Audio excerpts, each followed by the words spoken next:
Hi everyone, and welcome back to my channel. In this video I'm going to be talking about identity and how to help you discover who it is that you are, what it is that you're meant to be, and how to maybe get clearer on your own personal self and your own personal identity, whatever situation that you're in.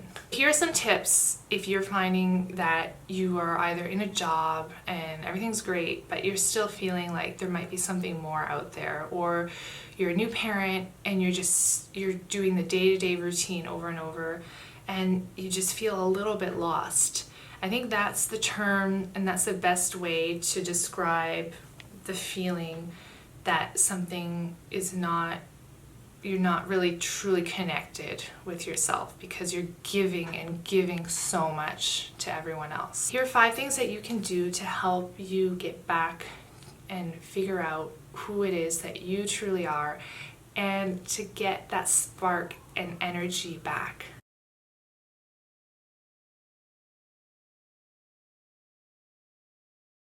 The first thing that you have to do is you have to make sense of your past.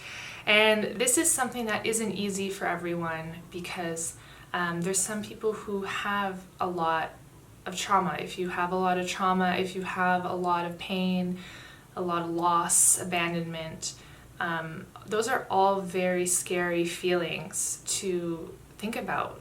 And if you've experienced them either as a young child or even as an adult, or maybe you've never experienced them, but it's not easy to replay and go back into that mental zone, because I'll tell you something, when you go through difficulties, you will do everything in your power to brush it under the carpet and cover it up so you can just live or try to live a balanced life. But the reality is that you do have to go back there and be at peace with what has happened or what your personal story is up to this point.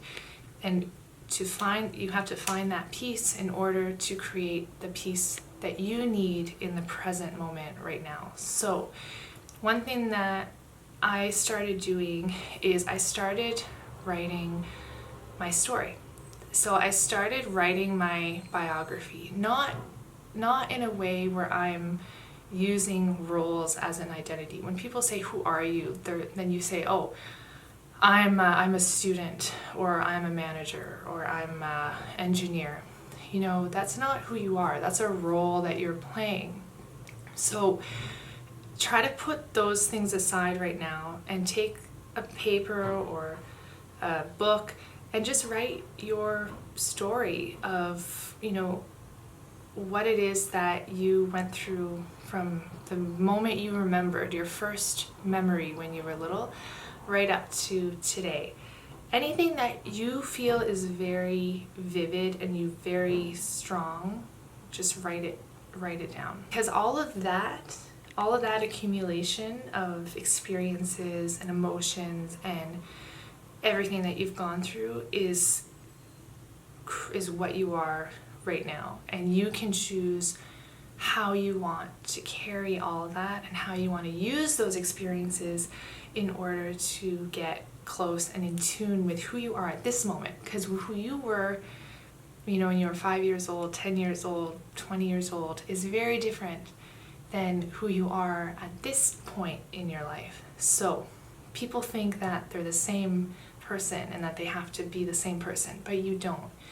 So that's one thing that can help you. Second thing is you have to put your ego aside, and that's really hard for people who have a very strong ego. And that ego is developed and built from the moment you were born, believe it or not. The parents in your life, the caregivers in your life, they have shaped that ego. And so you have to take a look at that ego right now and separate it from your true self and see, okay, what is the ego wanting, or what is the ego criticizing? So, for example, if you find yourself criticizing other people or talking about other people or maybe being jealous of other people for something that they have that you don't, or you're just questioning why people are doing certain things or why someone is parenting a certain way, for example, that's not your true self, that's your ego talking. If you think that you're too good to do something or you're better than everyone, that's the ego, your ego part that you have to take away in order to find out who you truly are. Because people get that mixed up. They think that their ego is who they are, and it's not. So when you find yourself, or try to take a moment without judging people or judgment, including yourself.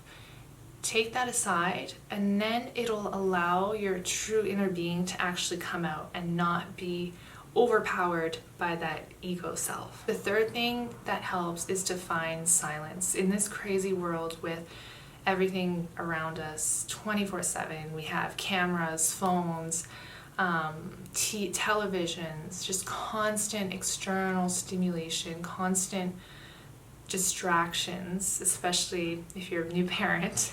You know, you have to find those moments of silence, and that can be very hard. For me, I find them best when in the evening, when my daughter is sleeping. I just say, you know, if the dishes are dirty or if there's something that the laundry has to be switched, I will say, forget that, I will do that tomorrow. That's a cyclical thing. And I just make time, especially lately, because I've gotten so overwhelmed with everything, that if I don't take that few minutes of silence, just tuning everything out, I just notice a big difference in the next day, or in the energy that I carry around my daughter, or the energy that I carry around my husband. So finding a few minutes of silence is crucial. And I know that in some cultures, in Thailand, children learn to meditate from a very early age. You know, either meditation or prayer. It's just a way of silencing and practicing being quiet, instead of having to have constant, you know, communication hitting you 24/7. So that's something that can help you. Through that silence will help you to get your energy balanced, just tone everything down, and then your thoughts and your creativity might start to come out a little bit better. All these things that I suggest are ways to help your body and your mind get into a very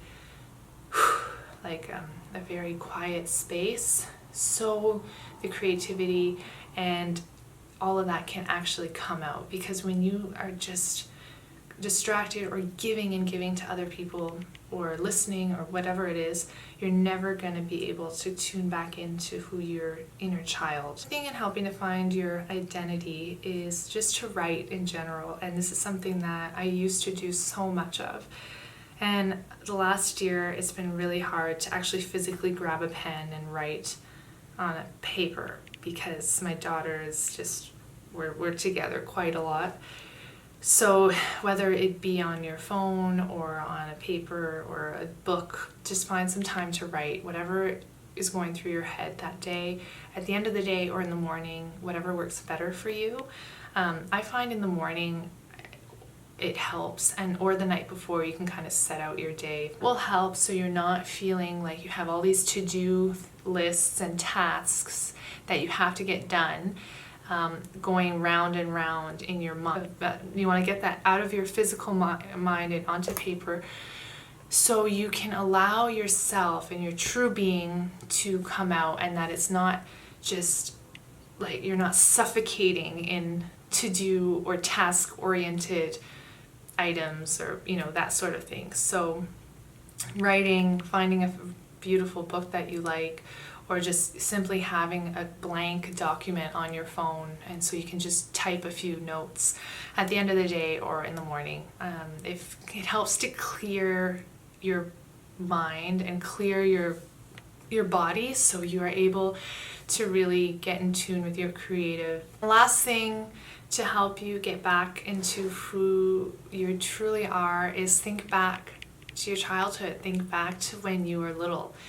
What did you gravitate towards, or what were you interested in, or what gave you that spark? And I know every child and every baby and every child, you can see that they gravitate towards something. And for me, for example, even in high school, instead of doing, you know how you had to do speeches or presentations in front of the class, whatever, you had to present something, I would always do it in a video form. And back then, we didn't have these DSLRs or these fancy cameras or even cell phones. So we had the VHS tapes and like the little handheld camcorders. And I remember for a lot of the presentations, I would want to be creative and do it in a video form, and present whatever topic that we were working on in high school and class. And I would just put the tape on for the class, and people would love it. They would just really like my creative side of making something in a visual format. So doing YouTube is something that I absolutely loved, and I've been doing it for so many years. And this year I stopped because I gave everything to my daughter and just managing the house and doing everything. I just didn't have time. And just recently now I've started to reconnect with what it is that I love doing, and I love sharing things and sharing knowledge and sharing information and helping others through this type of mediums. So think back to when you were younger, and if you can't think of anything, maybe ask your parents, because they will remember and they will know you. And this is why this is why I'm so fascinated and passionate and wanting to be a full-time mother for as long as I can and just be at home with my daughter, because I understand she's absorbing everything, and I don't want any limits on her. And limits come in so many forms, and I can do a separate video on this, but when you're a baby and when you're a child, you just are open to everything, and never limit or place any restrictions on those first few years of life. Those first few years are so crucial, and they are just amazing. So I hope that these 5 things have helped you to maybe think about who it is that you are, what you want to be, the life that you want. You know, all of those external things are going to come, but the first thing is you have to get back to who you truly are as your own person, and not as a role that you're playing in this life for everyone else. Thank you so much for watching. If you liked this video, don't forget to like it, share it with your friends, and I will see you in the next video. Bye.